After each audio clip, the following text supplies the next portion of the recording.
adalah penambahan konfirmasi kasus positif sebanyak 129 orang, sehingga total kasus sekarang menjadi 1.414 kasus. Kepanikan akibat wabah virus corona semakin memanas. Karena wabah virus corona ini, hampir seluruh provinsi Indonesia mengalami zona merah dan memicu kepanikan. Masyarakat yang mengalami rasa panik yang berlebihan dengan tanpa pikir panjang memborong semua bahan pangan untuk stok mereka sendiri tanpa memikirkan orang lain atau dampaknya bagi orang lain. Selain itu, banyak juga masyarakat dengan rasa panik yang berlebihan membeli alat kebutuhan medis yang sebenarnya lebih dibutuhkan oleh tenaga medis, misalnya baju APD, masker, atau alat cek kesehatan. Maka, yang perlu diperhatikan untuk hal ini ialah bukan panik, tetapi waspada. Nah, kemudian bagaimana sih cara untuk mengendalikan rasa panik yang ada di dalam diri kita di tengah wabah virus corona ini? Pertama, ketika kita ingin mengikuti perkembangan informasi mengenai virus corona, maka kita harus mencari melalui sumber yang terpercaya seperti akun resminya WHO atau info dari Kementerian Kesehatan Republik Indonesia.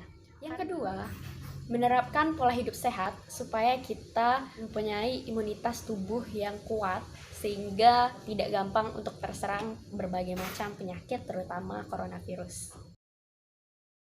Menerapkan pola hidup sehat bisa dilakukan dengan olahraga, seperti melakukan pemanasan, yoga, fitness di rumah, atau dengan melakukan senam agar tubuh menjadi sehat dan memiliki imunitas tubuh yang baik. Selain dengan olahraga, menerapkan pola hidup sehat juga bisa dilakukan dengan mengonsumsi makanan yang sehat dan bergizi, kurangi merokok, dan jauhi minuman keras.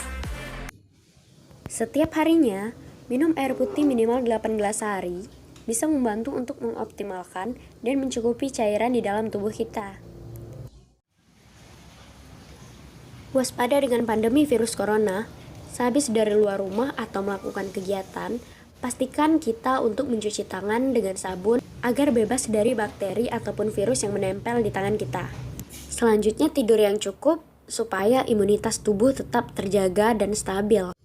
Ketiga, tetap terhubung dengan orang-orang yang kita cintai. Halo? Hai, Geli. Halo, Geli.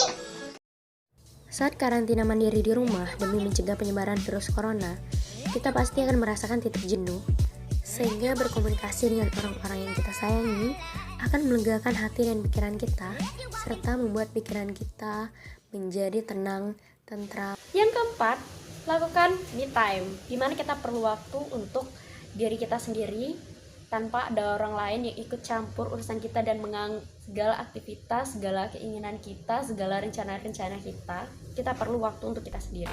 Untuk me time tersendiri, mungkin kita bisa dengan mendengarkan musik atau membaca buku kesukaan kita, baik itu novel, komik, atau apapun itu. Atau dengan menonton televisi kesayangan kita. Dan yang terakhir, yang kelima, usahakan kita untuk tetap santai dan berpikiran positif. Berpikir positif. Ini juga sangat perlu ditanamkan di dalam pikiran kita. Karena sugesti-sugesti positif itu baik untuk ketenangan kita, ketentraman hati kita.